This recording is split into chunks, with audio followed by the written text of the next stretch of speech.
Good morning and Jai Bhagwan. Welcome to the yoga room at Bhakti House. It's good to have you here this morning.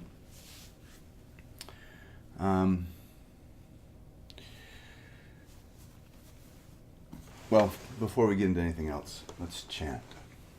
So for those of you who may be new, it is Monday morning. I guess we'll make this part of our Monday mantra. There we go.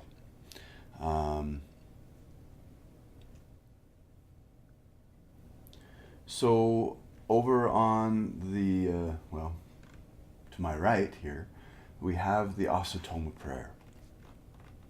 And the Asatoma prayer is how we begin our practice, our sadhana, in the Amrit Yoga tradition. So the first line up there says Asatoma Sadgamaya, and that means lead me from the unreal to the real. Then Tamasoma Jyotir Gamaya, and that means lead me from darkness to light. And those don't really need a whole lot of explanation.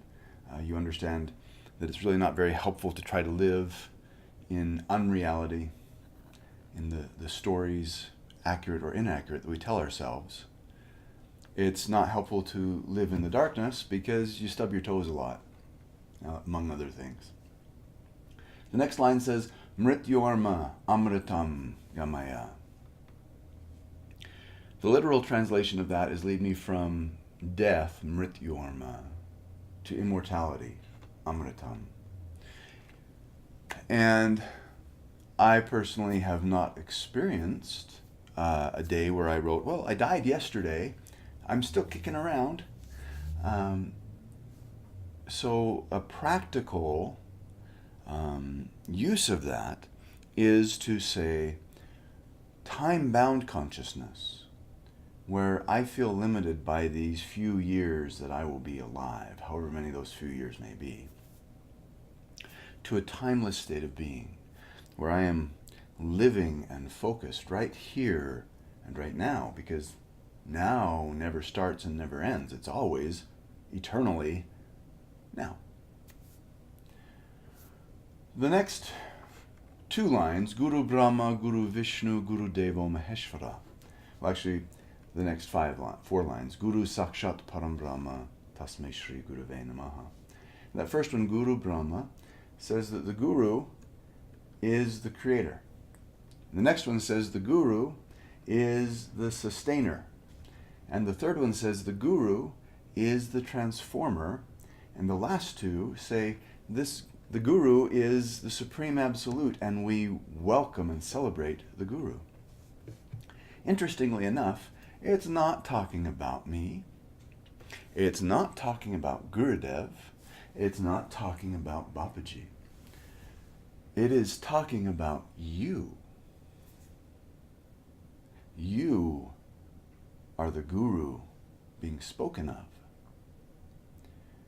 That true self, who you truly are, is the true Guru. You may not know exactly what that means, and today we're not getting into that. You might want to look at last week's broadcasts for some insight into that. You are the true Guru. So what does it mean? Ramdas, what are you trying to say? I'm the creator, sustainer, and transformer. That, have you met me? I haven't won the lottery. I would certainly create that if I were the creator. You don't create the circumstances in which you find yourself right now. You had some hand in creating those circumstances, but you did not actually create them. At the very least, you did not create what the weather is like outside. And it's very likely you didn't even create the clothes on the body. But you are the one that takes all of these various components called circumstance. And you are the one who creates something out of that circumstance. You create everything, the good, the bad, and the ugly, that you experience. You create it. Just let that sink in for a moment. And you may be thinking, but I did not create these bad, painful situations I found myself in. You did not create the circumstance. You create what that circumstance means for you. And you can sustain that, or you can transform it. Sometimes it's helpful to sustain, and sometimes it's helpful to transform. And sometimes you're handed a 5-ton gorilla, or I don't even know if gorillas get that big, but it doesn't matter. It's a huge gorilla. Sometimes you're handed King Kong. And it may be a little difficult to create some peace out of that circumstance.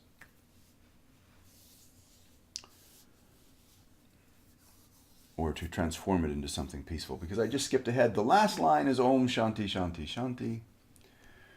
Om means everything and Shanti means peace. You have the capacity, or rather, you have the facility to create peace out of everything. You may not have the capacity to create peace out of King Kong, but there is an opportunity for you to create peace out of your King Kong. You may need some assistance. The last line says Jai Bhagwan. Jai means victory, Bhagwan means the light, or the spirit, or the divine. But again, it's not pointing to something external. It's pointing to you. You are the divine. Victory to the divine you.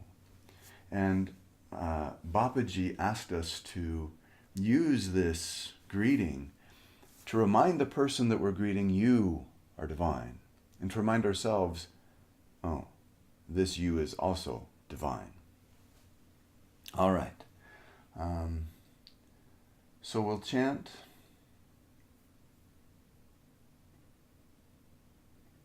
And then we'll get into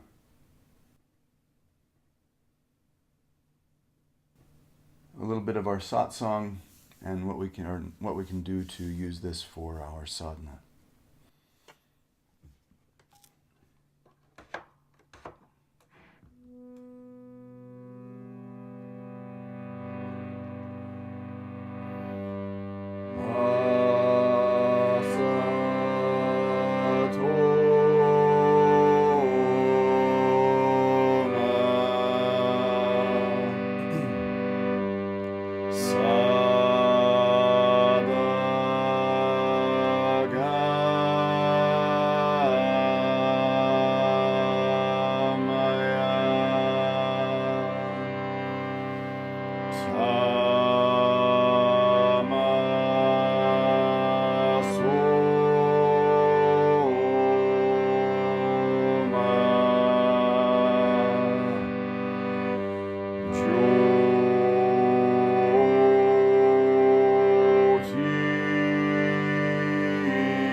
Inhale the hands to prayer position.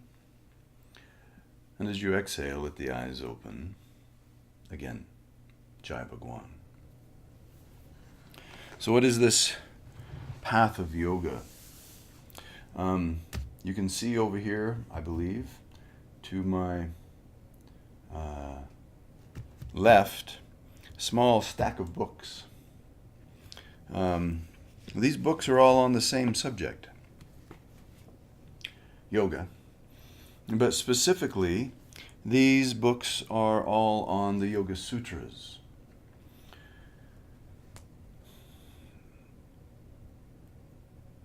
I am surprised at how many teachers I have encountered over the years that their only exposure to the Yoga Sutras is in their yoga teacher training. And they only really looked at a few select sutras. I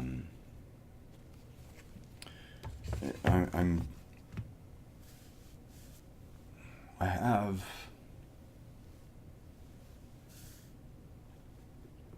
a number of apprentice teachers who are studying with me right now. And then a number of other teachers, established teachers that I am mentoring internationally. And they are all receiving a heavy dose of scripture. And I thought this morning that it would be appropriate to, for those of you who might not be familiar with the Yoga Sutras. Now, first off, this is not Patanjali. Get it up here close. This is the Yoga Sutras of Patanjali with commentary by Swami Satchidananda. Okay.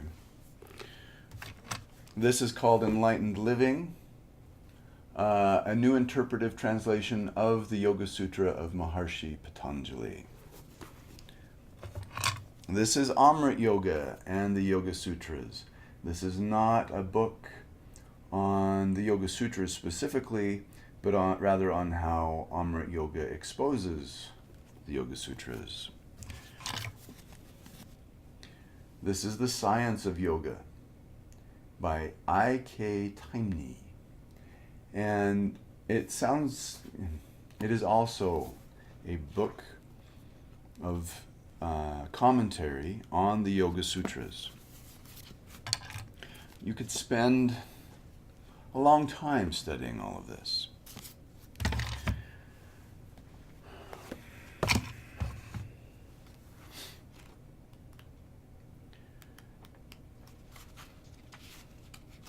What is the path of yoga? There's a part of the path of yoga that we don't talk about very much, because it's better to allow it to happen spontaneously. It's better to allow people to discover it, students to discover it and go, oh, that's my next step. We often think that the path of yoga begins by getting on a yoga mat and doing some postures, whatever it might be, and some breath work. Maybe a touch of meditation. The first step of yoga is recognizing something within. Pain, it may be physical pain, it may be mental or emotional pain, is usually where it starts. How can I find something, anything that will help relieve this? And very often, yoga is the last hope for people when it comes to this. They've tried all kinds of other things. So that's kind of the real first step. Then there might be some posturing, some breathing, some meditating. Those are still parts of the first step. And that's where most people stay. You cannot progress past that second step until you recognize for yourself, I don't know how to do this. I need to find someone that can guide me through this. And that's not enough. So that's the first half of the third step. The second half of that third step is to throw yourself at their feet, sometimes even literally, and ask them to teach you and throw away everything you think you knew before. I don't mean literally, because we don't want a whole bunch of, people who go into yoga classes who can't remember how to drive. The path of yoga is for you to unlearn everything you've learned about yourself.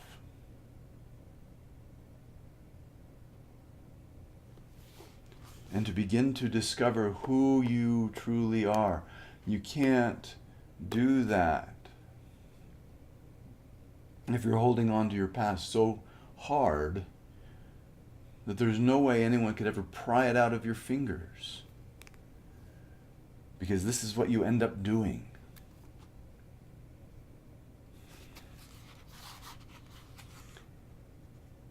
And then you ask, teach me, teach me, teach me.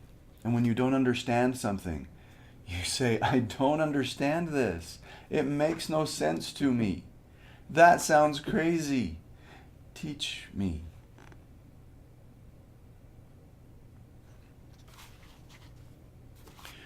So I just briefly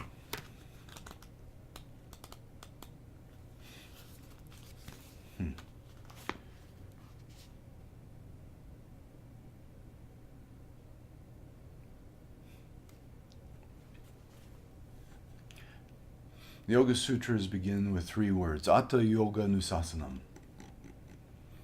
And those 3 words are translated or understood in such varying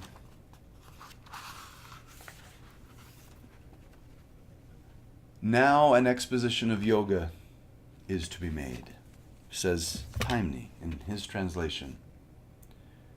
Satchidananda, now the exposition of yoga is being made. Sounds pretty similar. Venkatasananda. Now when a sincere seeker approaches an enlightened teacher with the right attitude of discipleship, in other words, free of preconceived notions, prejudices, and full of intelligent faith and receptivity, with the right spirit of inquiry, at the right time and the right place, communication of yoga takes place. It sounds like what I just said. You can't come like this.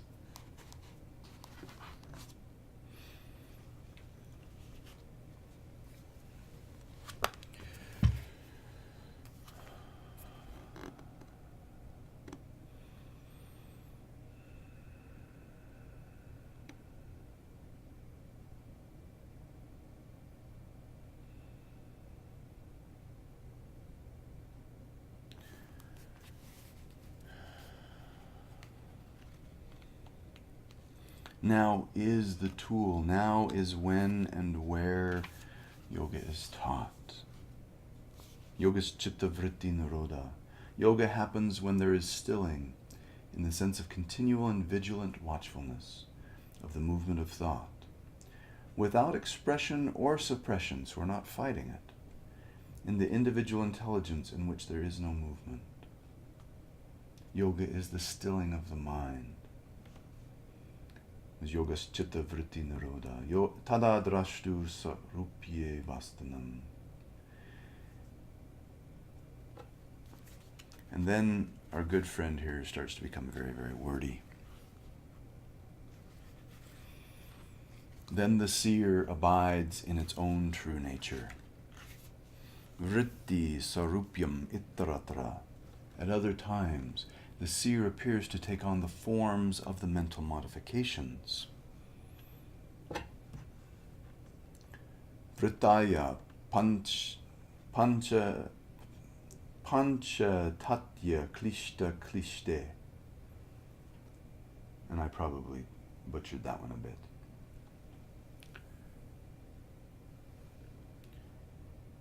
The vrittis, there are 5 of them, and they are all either painful or not painful. Pramana, viparayaya, vikalpa, nidra, smritaya.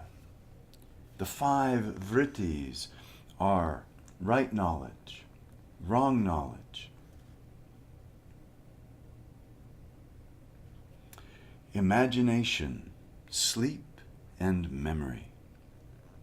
These are the 5 vrittis. Can you think of anything? Right knowledge, wrong knowledge, imagination, sleep, and memory.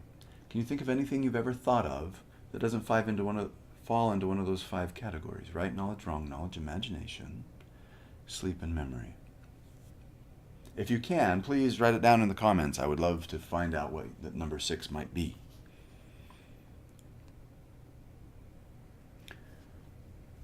Pratyaksha, Numana, Gama, Pramani. What is right knowledge? Right knowledge comes from our direct perception, our inference, and from scriptural authority. And scriptural authority is also, and in this case, the word of a guru, someone who has tested these things for themselves, that you have come to for understanding.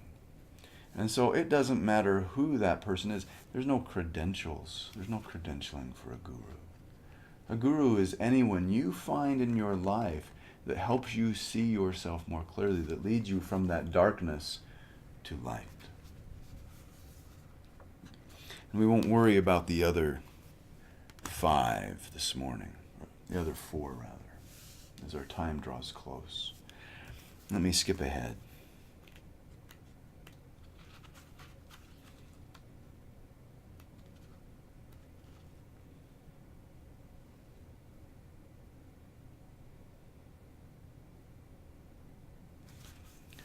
This is 127. Tasya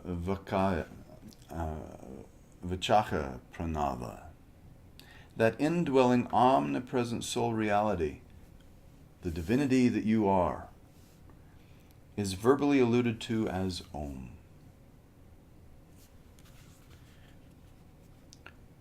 Taj japas tad artha bhavanam. Meditating, chanting Om and meditating upon its meaning is an aid to removing the obstacles talked about earlier.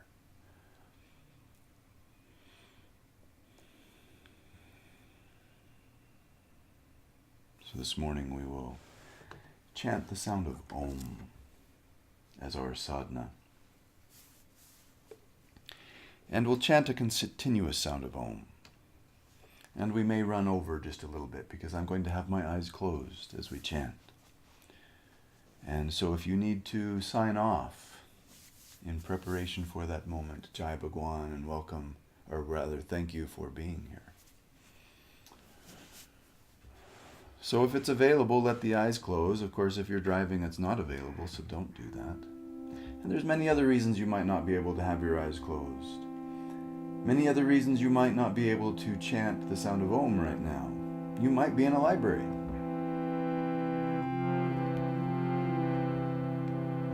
So we'll chant the sound of O, and then we'll chant the sound of Om, and then at one point you'll hear me say, and now just the sound of Go ahead and let the eyes close.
Now just the sound of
is the meaning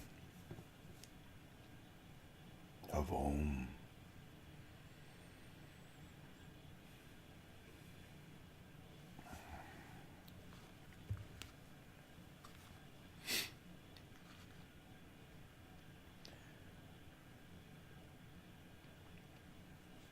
That indwelling, omnipresent soul reality is verbally referred to or alluded to as Om.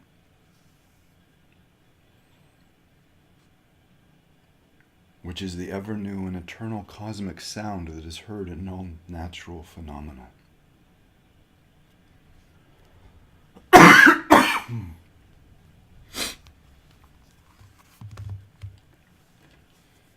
Why do we say, why do we greet one another with Jai Bhagwan?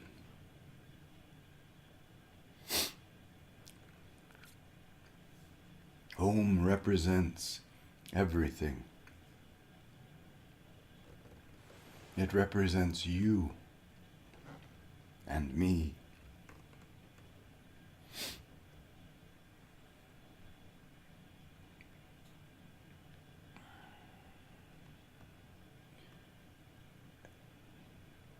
It represents the true indwelling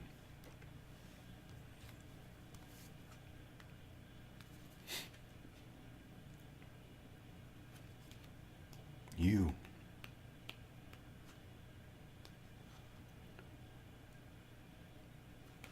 The indwelling, omnipresent soul reality, the true you, is everything.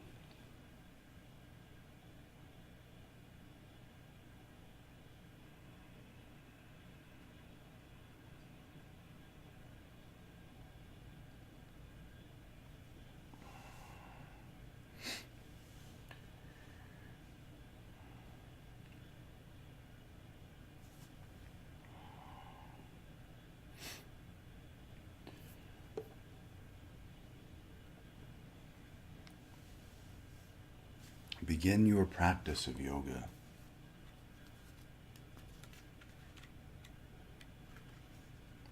as a sincere seeker, approaching an enlightened teacher with the right attitude of discipleship, free of preconceived notions and prejudices, full of intelligent faith and receptivity, with the right spirit of inquiry. Don't worry about the right time and place. If you have those qualities, it is the right time and place.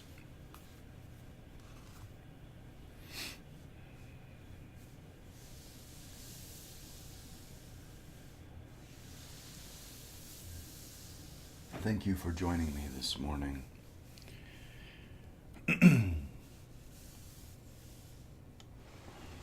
Find yourself copy of the Yoga Sutras. All you have to do is type in yogasutra.pd or Yoga Sutra PDF. You can find this copy for free online from the Anahata Press themselves. And you can find dozens of translations. The first translation I read was translated by a monk known only as Bon Giovanni. I think he was a monk. I don't know the history. All I know is it was translated by Bon Giovanni. I believe it was called The Enlightened Man. I don't remember. Read the Yoga Sutras, study them. There's going to be things you don't understand in there. Don't worry about them. Focus on the things you do understand. The things you don't understand will reveal themselves to you as you go along. And as you find a teacher, a guru, and you place yourself at the feet of that guru, and you inquire, how, teach me more, teach me more. That is the path of yoga. It's not postures. Postures are a tool on the path. Where does that path lead? It leads to your own freedom. It's not an easy path. It's one that's well worth walking. All right, until we see each other again, let's let the eyes close and chant once again the sound of Om. Meditate upon its meaning. It alludes to you being one with everything. Let's take a breath in.